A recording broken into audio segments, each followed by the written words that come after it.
सन 2022 भारत सरकार का कृषि मंत्रालय कहता है कि देश में करीब 36 लाख हेक्टेयर जमीन पर प्राकृतिक और जैविक खेती हो रही है। स्पेसिफिक वो ये भी कहता है कि देश में इसमें से 4 लाख हेक्टेयर ज़मीन ऐसी है जिस पर प्राकृतिक खेती हो रही है। समझने की ये भी ज़रूरत होती है कि प्राकृतिक और जैविक खेती में अंतर क्या होता है। समझने की ये भी ज़रूरत होती है कि देश में और भी बहुत सारे किसान हैं, बहुत सारे ऐसे लोग हैं जो अपने अपने तरीक़ों से खेती को नए नए आयाम देने की कोशिश करते हैं और वो उसे देते भी हैं, लोग भी उनको फॉलो करते हैं। लेकिन एक किसान जो पद्मश्री भी हैं, डॉक्टर भी हैं, मैं बात कर रहा हूं भारत भूषण त्यागी, बुलंदशहर ज़िले के बीटा के रहने वाले हैं और खेती की जो समझ है, स्पेशली जो प्राकृतिक खेती की समझ है, उस समझ पर उनका जोर ज़्यादा रहता है कि अगर हम प्राकृतिक खेती की बात करते हैं तो उस शब्द के शरीर को भी समझें, उसकी भाषा को भी समझें, उसकी परिभाषा को भी समझें। और अगर हम समझ लेते हैं, हमारी समझ की ट्यूनिंग अगर ठीक हो जाती है तो जो भी हम करेंगे वो प्राकृतिक होगा और प्रकृति के साथ आपका संतुलन, समृद्धि, न्याय ये सब कुछ आगे बढ़ेगा। आपका बहुत बहुत स्वागत है। हमारे साथ भारत भूषण जी हैं और हम ये समझने की कोशिश करेंगे कि एक लाइन में अगर हम प्राकृतिक खेती की परिभाषा की बात करें तो वो क्या होगी? परिभाषा एक खुली किताब की तरह आम आदमी के सामने है। धरती, पेड़ पौधे और पशु पक्षियों के साथ पूरकता पूर्वक जीना ही प्राकृतिक खेती की परिभाषा है। अभी तक हम जो भी तरीके इस्तेमाल करते हैं कहीं ना कहीं कृत्रिम व्यवस्था के साथ या कृत्रिम तरीकों को लेकर, ऐसी चीज़ों को लेकर हम चलते हैं कि जिनके आधार पर कहीं ना कहीं प्रकृति के समानांतर कोई विरोध खड़ा होता है। धरती पेड़ पौधों को पैदा करती है डॉक्टर साहब, और पेड़ पौधे धरती को वापस बायोमास के रूप में उसका जो पोषण है लौटा देते हैं। मनुष्य ऐसा क्या करता है कि जो पेड़ पौधे करते हैं वो नहीं कर पाता है? देखिए, मनुष्य में जो कल्पनाशीलता है, अर्थात उसके जीने की आशा, उसके लिए विचार और उसके लिए इच्छाओं के साथ उसमें जो कर्म स्वतंत्रता है, वो कर्म स्वतंत्रता के कारण उसमें कहीं ना कहीं वो स्वतंत्रता मनमानी में परिवर्तित हो जाती है। मनमानी का मतलब है कि मैं अनुमान को लगाकर किसी बात को, जैसे अनुमान ये ऐसा भी हो सकता है, ये ऐसा भी हो सकता है। जैसे जंगल में रहने वाली किसी चिड़िया ने आज तक अपना घोंसला नहीं बदला, लेकिन आदमी ने अपने कपड़े भी बदले, मकान भी बदले, तो ये आदमी की ये कल्पनाशीलता है। लेकिन कल्पनाशीलता यदि व्यवस्था से नहीं जुड़ती है और मनमानी कोई नया रूप ले लेती है, जैसे हमने व्यवस्था को नहीं समझा और हमने पैसे को ही व्यवस्था मान लिया। क्या आप ये कहना चाह रहे हैं कि प्रकृति की भी अपनी एक व्यवस्था है और उस व्यवस्था को समझकर बस उसके साथ चलना भर है, इतना काफ़ी है? बिल्कुल। मैंने इसको 1997 से, मैंने जब से मध्यस्थ दर्शन सहअस्तित्ववाद को समझा, उससे पहले मेरे अंदर भी प्रकृति को लेकर बहुत बड़े रहस्य थे कि प्रकृति एक चमत्कार है, एक रहस्य है। लेकिन समझने पर पता लगा कि परमाणु के विकास क्रम व्यवस्था को यदि सही ढंग से आप देखते हैं तो जो तो परमाणु पानी बनाने में लगे वो पानी बनाने में लगे हैं, जो लोहा बनाने में लगे हैं वो लोहा बनाने में लगे हैं, जो मिट्टी बनाने में लगे हैं वो मिट्टी बनाने में लगे हैं। इसका मतलब प्रकृति की एक एक इकाई का आचरण निश्चित है, उसमें व्यवस्था निश्चित है और उनकी परस्परता में भागीदारी भी निश्चित है। मतलब एक बात तो ये तय हो जाती है कि प्रकृति की एक व्यवस्था है और प्रकृति की व्यवस्था ये आम लोग भी मानते हैं कि वो सर्वोत्तम है। अगर उसने नदियाँ बनाई हैं, उसने तालाब बनाए हैं, उसने अगर बारिश का एक चक्र बनाया है, उसने गर्मी सर्दी पेड़ पौधे बनाए हैं, सब कुछ ऐसा लगता है कई बार जैसे मनुष्य के लिए ही उसने सब कुछ बनाया हो। शायद मनुष्य को उस व्यवस्था को समझना ज़रूरी है और उसके साथ चलना ज़रूरी है। लेकिन इसमें छेड़छाड़ कहाँ हो जाती है? ख़ास तौर पर बाज़ार इसमें कहाँ आता है और वो किस तरह से इस पूरी की पूरी व्यवस्था को डिस्टर्ब करता है, ये भी हम समझेंगे। बाज़ार में व्यापार शब्द की एक परिभाषा है, वो परिभाषा है लाभ को हानि के साथ जोड़कर देखना, अर्थात लाभ बराबर हानि। अब हानि क्या है? कम देकर ज़्यादा मिल जाए। कम देकर ज़्यादा का मतलब क्या है? कम मेहनत करनी पड़े, कम समय में, कम लागत में। यदि हम कोई चीज़ ज़्यादा ले लेते हैं तो हमने इसको कृत्रिम तरीका दिया, इसका नाम हमने बाजार दिया। लेकिन मूल रूप में यदि आप बारीकी से देखेंगे तो कम और ज़्यादा का कोई तरीका बाजार में नहीं है, ये व्यवस्था में नहीं है। हमारी मनमानी के कारण जितने हम आगे चले, नतीजा क्या निकला? हमने कम देकर ज़्यादा लेने के कारण आर्थिक असंतुलन, गरीबी अमीरी के रूप में बदला। हमने धरती के साथ काम किया, धरती की उर्वरता कमज़ोर हुई, हमने जैव विविधता कमज़ोर कर ली, पशु पक्षियों विलुप्त होने लगे, अब बीज परंपरा विलुप्त होने लगी। अब जब ये देखा कि ये तो परिस्थितियाँ विपरीत होती जा रही हैं, तो तब हमको प्राकृतिक खेती याद आई। प्राकृतिक खेती में अगर हम जंगलों की बात करें, वो भी तो प्राकृतिक ही हैं। उनको कहीं से अलग से पानी देने की ज़रूरत नहीं पड़ती है। वे पूरे के पूरे हिमालय के जंगल हों या फिर वो अमेजन के जंगल हों, वो अपने आप खड़े हो जाते हैं, इतने घने गहरे। लेकिन खेतों को जब आप प्राकृतिक खेती कहते हैं तो उन्हें अलग से पानी देने की ज़रूरत क्यों होती है? जंगल उनको कहेंगे जहाँ पर प्राकृतिक व्यवस्था में आदमी का दखल नहीं है। लेकिन जब धीरे धीरे हमने अपने खाने पीने की चीज़ों को जोड़कर देखा, तो हमने सबसे पहला पुराना इतिहास उठाएंगे तो खेती परिवार के लिए थी। परिवार की ज़रूरतों के लिए एक खेत में अनेक फसल लगाते थे, उससे धरती को कोई नुकसान ही नहीं हुआ। और हम वर्षा आधारित खेती करते थे और कोई भुखमरी नहीं थी। मैं इसको बहुत निवेदन से कहना चाहूँगा कि समस्याएं जब थीं, जब हमने अनाज के उत्पादन को पैसे में बदल कर देखा तो गरीबी आने लगी। हम ये कह रहे हैं कि यदि आज भी खेती को हम परिवार की दृष्टि से देखते हैं तो ज़मीन 10, 12, 15 फसलों को देने के लिए आज भी तैयार है, वही ज़मीन है। फ़र्क क्या है कि हमने उसके अंदर का पानी का असंतुलन कर दिया। ज़मीन का वाटर लेवल जो एक सतह पर काम कर रहा था, आज वो गहराई में चला गया, क्योंकि हमने पानी का दोहन किया, रसायनों के जरिए ज़मीन को नुकसान पहुंचाया। खेत में जिस तरह से जंगल में असंख्य तरह के पेड़ पौधे उपज आते हैं, वैसे ही उसी पैटर्न को हमें अपनी खेती में भी अडॉप्ट करना पड़ेगा। अगर हम मोनोक्रॉपिंग ना करके मल्टी क्रॉपिंग करते हैं तो उस पैटर्न पर हम आ सकते हैं। हमें बायोमास भी हमारे खेत को मिलेगा लगातार। इसका मतलब खाद की भी ज़रूरत नहीं होगी। ये तो बहुत अच्छा सवाल आपने बताया। इसमें क्या है, जैसे ही विविधता, अभी हम फंसे कहाँ, एकल फसल प्रणाली, एक चीज़ का उत्पादन ज़्यादा करें, क्योंकि वहाँ पर मशीन की भी सुविधा है, रसायनों का भी इस्तेमाल है। इस खेती में क्या है, इस खेती में हम एक ही खेत में कई फसलें लगाएंगे, अलग अलग समय पर लगाएंगे, उनमें दूरी के नियम को भी देखना है, उनकी परस्परता को भी समझना है, उसका की बीज की मात्रा कितनी होगी और कितना उत्पादन मुझे मिलेगा, उसकी बिक्री की व्यवस्था क्या होगी। तो ये खेती एक मैनेजमेंट है। तो प्राकृतिक खेती प्रकृति की व्यवस्था को समझकर एक मैनेजमेंट प्लान है। ये ऐसा नहीं है कि हमने कुछ भी कर दिया, अपनी मर्जी से कर दिया। एक दूसरी बात, विविधता के कारण इसका जीवांश कार्य तेजी से बढ़ता है। माइक्रोबायोलॉजी, जो साइंटिफिक भाषा में हम सूक्ष्म जीवाणु तंत्र बोलते हैं, वो तेजी से विकसित होता है, क्योंकि अनेक फसलें हैं। आपके इस खेत का कार्बन जीवांश कितना होगा? लगभग 1 के आसपास इसका कार्बन है और माइक्रोबायोलॉजी इसकी सस्टेन है। मतलब जितने वो हम उनको तो हम नाप नहीं सकते, लेकिन जैसे हल्दी को देख रहे हैं आप, हल्दी के लिए जो तत्व चाहिए वो उसको मिल रहे हैं, धान के लिए जो चाहिए वो उनको मिल रहे हैं, गन्ने को जो चाहिए उसको मिल रहे हैं। कई मॉडल यहाँ पर हैं। एक ये मॉडल आप मेरे पीछे देख रहे हैं, गन्ने के 2 खूड़ यहाँ पर हैं, उधर की तरफ भी, उसके दाईं तरफ भी और बाईं तरफ भी हल्दी बोई गई है। बीच का जो पोर्शन है इसमें धान लगाया गया है। ये करीब 5 फीट का बेड है। फिर आप यहाँ देखेंगे कि एक हल्दी है, हल्दी के बाजू में 2 खूड़ जो हैं वो फिर गन्ने के हैं, उसके बाजू में फिर हल्दी है। ये करीब 10 फीट का जो एरिया है, इस तरह से करीब 1 एकड़ की अगर हम बात करें तो इसकी प्रोडक्टिविटी क्या है उसको हम समझने की कोशिश करेंगे। और क्या हम ये जो कंपोजिशन है इसको क्या हम बदल सकते हैं? क्या हम इसमें कुछ ऐसी कंपोजिशन भी ले सकते हैं जिसमें आदमी अपनी आय को 2 गुना 4 गुना नहीं बल्कि उसे 10 गुना तक भी ले जा सकता है?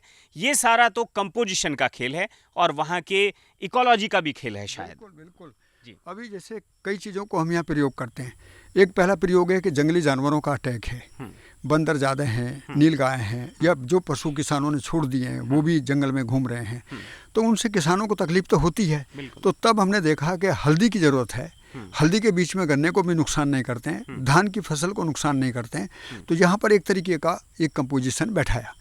अब यदि जो किसानों को ये समस्या नहीं है और वो अपनी आमदनी बढ़ाना चाहते हैं तो वो बीच के सेक्टर में सब्जियों में जाएं। वो गन्ने के साथ में जब गन्ना सितंबर से लगाना शुरू करते हैं तो वो लहसुन, प्याज, मेथी, पालक इस तरीके की चीज़ें लें। बराबर की फसल जहाँ पर हम ये धान लगाए हुए हैं वहाँ पर वे आलू की खेती, मूली, शलजम, गाजर, चुकंदर की खेती, गर्मी का मौसम आता था टमाटर की खेती। तो बहुत ये अपार संभावनाएं हैं कि हम सही डिस्टेंस का मैनेजमेंट रखेंगे यदि, तो हमको उत्पादन कम मिलने का नहीं, कोई मतलब शंका ही इसमें नहीं है। इसमें हम प्रोडक्शन का जो है एक बार अंदाजा आपसे पूछ सकते हैं? गन्ना लगभग 300 से 400 कुंटल जितना आम भाषा में किसान निकालते हैं। उसके साथ में 20-25 कुंटल हल्दी, उसके साथ में धान की फसल 10 से 12 कुंटल और लगभग 3 कुंटल के लगभग अलसी। और ये भी सब एक तरह से बिना किसी खाद के और बिना किसी पेस्टिसाइड के और कम पानी में। क्या ये सही है? बिल्कुल, पानी की मात्रा तो इसमें बहुत कम है। जुताई इसमें ना के बराबर है। एक बार जुताई होगी पूरे वर्ष में, उसके बाद में जुताई की ज़रूरत नहीं है। हर्बल पेस्टिसाइड या बायो फर्टिलाइजर की या गोबर की खाद इस सब की भी ज़रूरत नहीं रहती? पिछले 10 वर्षों से मैं ये जांच रहा हूँ कि हल्दी के पत्ते की गंध के कारण बहुत सारे कीड़े धान पर नहीं आता और कई बार कुछ घास भी इसमें रहती हैं। जैसे गन्ने की 2 लाइनों के बीच में हम घास को ऐसे ही छोड़ के रखते हैं, तो कुछ ऐसी चीज़ें हैं जो कीड़े घास पर ही रहते हैं।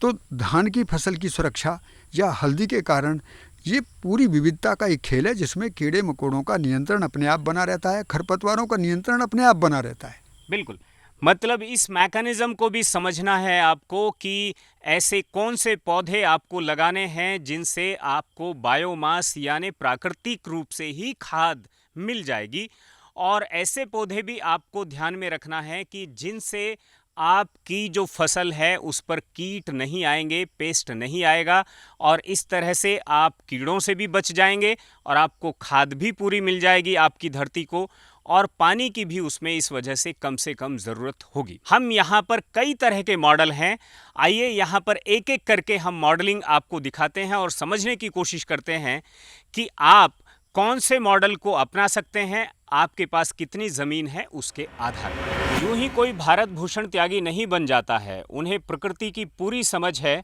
और उस समझ से वो ये दावा करते हैं कि खेतों को न तो किसी तरह की खाद की ज़रूरत है, न किसी तरह के पेस्टिसाइड की ज़रूरत है, यहाँ तक कि न उन्हें किसी तरह के जैविक खाद की ज़रूरत है, ना ही उन्हें किसी तरह के हर्बल पेस्टिसाइड की ज़रूरत है।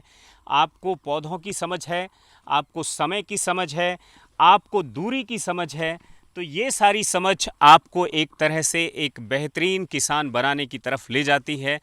उन्होंने कई तरह की मॉडलिंग यहाँ पर की है। एक मॉडल आपने देखा, यहाँ पर मसाले भी हैं, धान भी है, गन्ना भी है, उसके बीच में हॉर्टिकल्चर भी आपको मिलेगा। हम जिस मॉडल में हैं, मैं देख रहा हूँ यहाँ पर मेरे दाईं तरफ हल्दी है और जहाँ हम खड़े हैं यहाँ पर गन्ना है।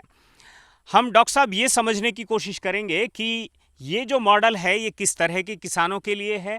ये हल्दी है और फिर गन्ने का ये डिस्टेंस है, ये कितना है, इसे कैसे समझें? इस परिवार में अनेक किसान आते हैं जिनके पास ज़मीन बहुत कम भी होती है और जिनके पास ज़मीन बहुत ज़्यादा भी होती है।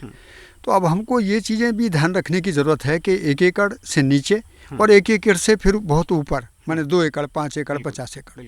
तो उस दृष्टि से यहाँ पर समय, दूरी, मात्रा, बीज की मात्रा, पौधों की संख्या, सब पर ये ध्यान दिया गया।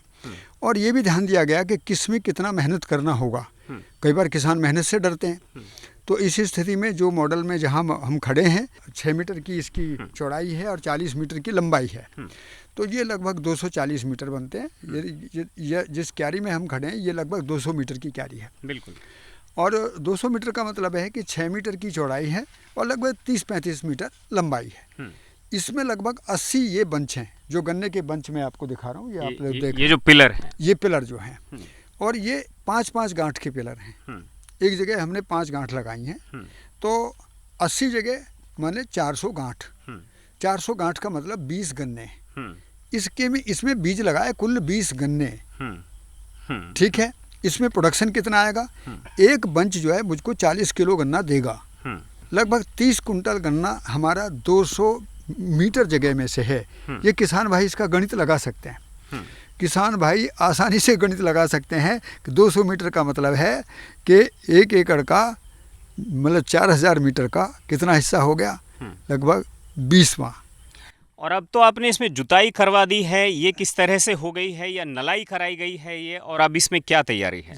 ये हमने हाथ से नलाई की है, एक छोटे से पावर टिलर से इसकी जुताई करी पहले हल्की, फिर घास को निकाल दिया, घास को निकाल कर मल्चिंग की तरह दूसरी जगह प्रयोग कर लिया, बिल्कुल खाद के लिए, उसको ज़मीन का भोजन है। अब हम यहाँ क्या कर रहे हैं, यहाँ हम इस गन्ने को और उर्वरता प्रदान करने के लिए हम यहाँ पर मेथी, पालक, धनिया और जो कंद वाली चीज़ें हैं, मूली, सलजम, गाजर, चुकंदर और कुछ शिमला मिर्च जैसी चीज़ें और कुछ एग्जोटिक वेजिटेबल्स भी, ये सब चीज़ें इसलिए ताकि किसान समझ लें धरती किसी चीज़ के लिए मना नहीं कर रही है। बिल्कुल। तो ये एक मॉडल है जो बड़े किसानों के लिए है। आप देख रहे हैं 6 मीटर में 3 रो हैं जो गन्ने की हैं और 6 मीटर में खाली हल्दी है। जब हल्दी नवंबर में उसका पत्ता सूख जाएगा तो उसी हल्दी पर बिना जुताई के, बिना कुछ किए हुए वहाँ पर सरसों डाल दी जाएगी, पानी चला दिया जाएगा और सरसों उगाएगी और उसके बाद जब सरसों कटेगी तो हल्दी फिर से उगाएगी। मार्च में हल्दी निकाल दी जाएगी और हल्दी दोबारा से डाल दी जाएगी। और यही जो चक्र है ये एक फसल चक्र है, समय का चक्र है, समझ का चक्र है।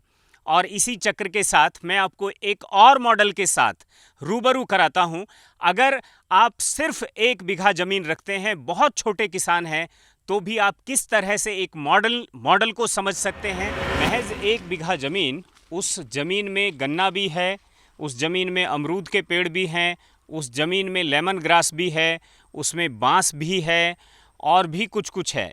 हम यहाँ पर डॉक्टर भारत भूषण जी आपसे ये जानने की कोशिश करेंगे कि 1 बीघा ज़मीन की जो इकोनॉमी है वो कैसे, उसमें भी क्या परिवार कोई सरवाइव कर सकता है? जब हम प्राकृतिक खेती में प्राकृतिक सिद्धांतों को ध्यान में रखते हैं तो ये पता लगता है कि उत्पादन का घनत्व, विविधता और उसकी नैसर्गिक नियंत्रण को समझना है। इससे क्या पता लगा कि जब एक खेत में, अब जैसे ये देख रहे हैं आप इसमें, तो इसमें एक हॉर्टिकल्चर क्रॉप है, अमरूद एक ऊंचाई तक जाएगा, बिल्कुल एक समय आएगा तो अमरूद गन्ने से ऊपर चला जाएगा, फिर गन्ना अपनी जगह है, गन्ने के बीच में जो जगह बची है अमरूद के में, यहाँ पर हम सब्जियों की खेती कर सकते हैं। लेकिन यहाँ पर इस खेत का जो मूल मकसद है कि इसको हम नर्सरी में ट्रांसफ़र कर दें। गन्ने का भी हम गन्ना ना बेचें, गन्ने का बीज बेचें। अब यदि इसमें से 50 कुंटल गन्ना निकलता है तो 50 कुंटल गन्ने से लगभग बीज बेचकर 80,000 रुपया किसान को मिलता है। ये सीधा गणित है। और वो भी गन्ने की बड। और गन्ने की बड।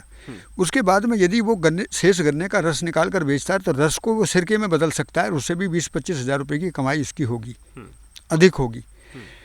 और सम्मानजनक तरीके से देखते हैं तो सब्जियों की खेती, लेमन ग्रास की खेती, और जिस प्रकार से भारत सरकार अब प्रमोट कर रही है, बांस को भी इसमें जोड़ा जा सकता है, बाउंड्री में 10-5 पौधे बांस के लगा लें।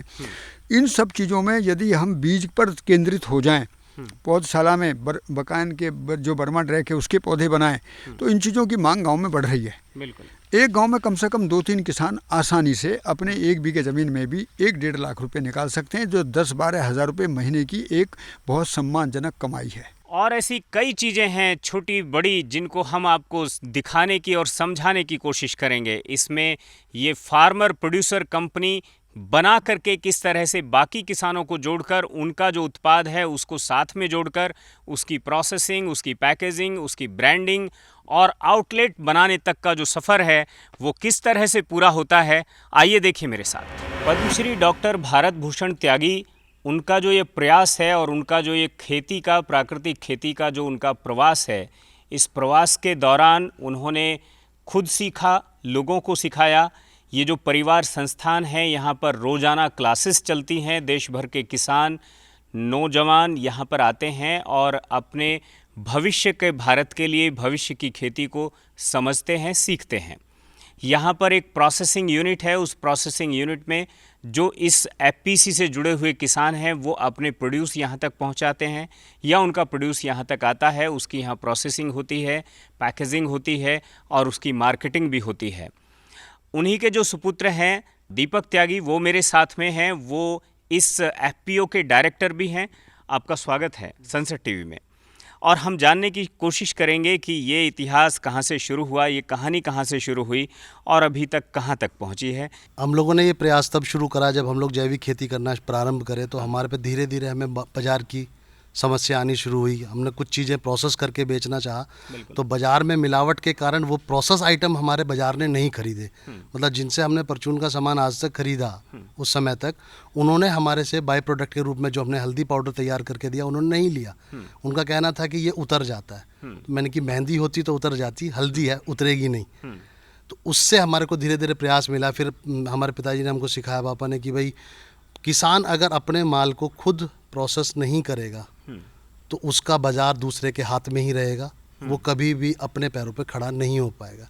इसलिए किसान को अपना उत्पादन अगर रेट अच्छे लेने हैं तो अपने आप को प्रोसेसिंग में ले जाना होगा, जिससे उसको बाज़ार भाव से अच्छे रेट मिल जाए और उसकी आर्थिक स्थिति ठीक खड़ी होनी शुरू हो जाए। तो इसी प्रयास के साथ, इस सोच के साथ में हमने खुद अपना काम करना शुरू करा।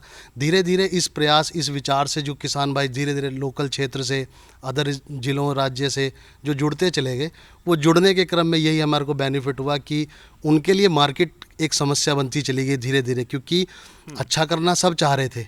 बस शहरों में बैठा उपभोक्ता परिवार अच्छा खाना चाह रहा है, लेकिन आपस में लिंक नहीं हो पा रहे हैं। ऑर्गेनिक के नाम पे जो लूट पिटाई बाजार में हुई कि 3 गुने 4 गुने रेट, तो एक मध्यम वर्गीय परिवार जो अच्छा खाना चाहता है लेकिन उसके रेटों को देखकर वो नहीं खा पा रहा है। ये ऐसे प्रश्न चिन्ह थे हमारे लिए कि हम मार्केट में किस तरीके से इंट्रोड्यूस हों। तो उन सारी समस्याओं को लेके हमने फिर प्रयास यही करा कि हमने किसान को, परिवार को सीधा उपभोक्ता परिवार के साथ जोड़ने का कार्यक्रम करा। मध्यस्थता हम लोगों ने करी। उसमें हमने एक FPO बनाई।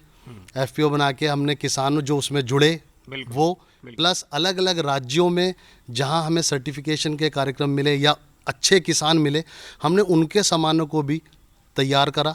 कितने किसान जुड़े अभी तक? अभी हमारे साथ अगर हम अपनी FPO की बात करें तो हमारे पास 500 से अधिक किसान हैं जो हमारे FPO में काम कर रहे हैं, जिनके साथ हम अलग अलग सेक्टर्स में काम कर रहे हैं। कुछ किसान भाई हमारे साथ बीज में हैं, जो ऑर्गेनिक सीड। कंपनी को कितना दिन हो गया है? तब उसका टर्नओवर शुरुआत में क्या था और आज की क्या स्थिति है? गति और प्रगति क्या है? कंपनी जब हमने स्टार्ट करी थी तो उस इनिशियल स्टार्टिंग में तो हम 13-14 मेंबर्स ही जुड़ पाए थे। फिर धीरे धीरे हमने कंपनी में किसानों को मोटिवेट किया। जो किसान पहले से जुड़े हुए थे उनको कंपनी के साथ में लिंक करा, और स्टार्टिंग में तो कंपनी की सेल 2-4-5 लाख के इर्द गिर्द में रही, लेकिन अभी जहां हम स्टैंड बाय कर रहे हैं लगभग हमारी अबव 80 लाख हम लोग अपनी कंपनी के द्वारा किसानों को साथ में लिंक कर पा रहे हैं। और कुछ प्राइस हमारा बाहर भी जा रहा है, जो किसान अदर राज्यों में है, जिनको हम लोग अपने साथ में FPO के रूप में तो नहीं जोड़ सकते, लेकिन एक अभियान, एक सच्ची सोच के साथ जोड़ के काम चल कर रहे हैं। क्या बात, शुक्रिया। यहाँ पर एक बात और हुई कि जिस तरह से दीपक त्यागी इस FPO के डायरेक्टर हैं और वो मार्केटिंग का जो मोर्चा है उसे संभालते हैं, और उन्होंने कहा कि उनकी जो मेहनत है उसकी बदौलत अभी 10-15 लाख रुपए का सामान बेचने वाला जो उनका FPO है अब वो 80 लाख रुपए तक का सामान बेच लेता है। क्या पर मंथ या ये पर एनुअल, ईयर? ये साल का है। पर ये सालाना की ये गति है। यहाँ पर 500 से ज़्यादा किसान जो हैं वो जुड़े हुए हैं। उन्हें उनका उत्पाद वो यहाँ भेजते हैं, अपना गेहूं भी भेजते हैं, अपनी बाकी चीज़ें भी भेजते हैं, लेकिन उन्हें बीज की भी ज़रूरत होती थी। और ये तय किया गया कि जब बीज की ज़रूरत इतने सारे किसानों को होती है तो बीज को तैयार करने का काम भी यही FPO क्यों ना करे, और इसलिए ये इनिशिएटिव लिया गया। कैसे लिया गया और वो कैसे काम कर रहा है, आइए देखते हैं। ये डॉक्टर भारत भूषण त्यागी का परिवार संस्थान है और इसी की लीडरशिप में ये जो समक फार्मर प्रोड्यूसर ऑर्गेनाइजेशन है ये चलता है। इसका हर सदस्य किसी न किसी मोर्चे पर डटा हुआ है और अपनी अपनी जिम्मेदारियों को संभालता है। हमारे साथ इसके एक और सदस्य हैं। मेरा नाम परितोष त्यागी है और मैं यहाँ का प्रोडक्शन देखता हूँ। इसमें हमारे FPO के किसान जुड़े हुए हैं जो 500 के लगभग है। उनके से हम जो बीज उगवाते हैं उनकी प्रोसेसिंग होती है ताकि उन्हें बाज़ार में ना जाना पड़े। फिर उसी के थ्रू हम अपना बीज तैयार करते हैं और अच्छे रेट पे सेल कर देते हैं। ये डॉक्टर भारत भूषण त्यागी का परिवार संस्थान है। इस परिवार संस्थान में ज़रूरी नहीं कि आप ब्लड रिलेटिव हों। अगर आप एक समान विचार रखते हैं और इसके साथ जुड़ना चाहते हैं तब भी आप इसके वैसा ही हिस्सा हो जाते हैं। यहाँ पर ऐसे कई साथी हैं जो परिवार संस्थान में रह कर के यहाँ पर काम करते हैं और सभी परिवार के सदस्यों की तरह तनख्वाह पाते हैं। और ये एक मार्गदर्शन है, ये एक तरह की कामयाबी की मिसाल है जो डॉक्टर भारत भूषण त्यागी के नेतृत्व में यहाँ पर इस्टेब्लिश हुई है। कामयाबी की ऐसी कोई मिसाल अगर आपने भी लिखी है तो हमें ज़रूर बताइए। हम आएंगे आपके खेत तक और दुनिया को दिखाएंगे आपके खेत की स्मार्ट खेती।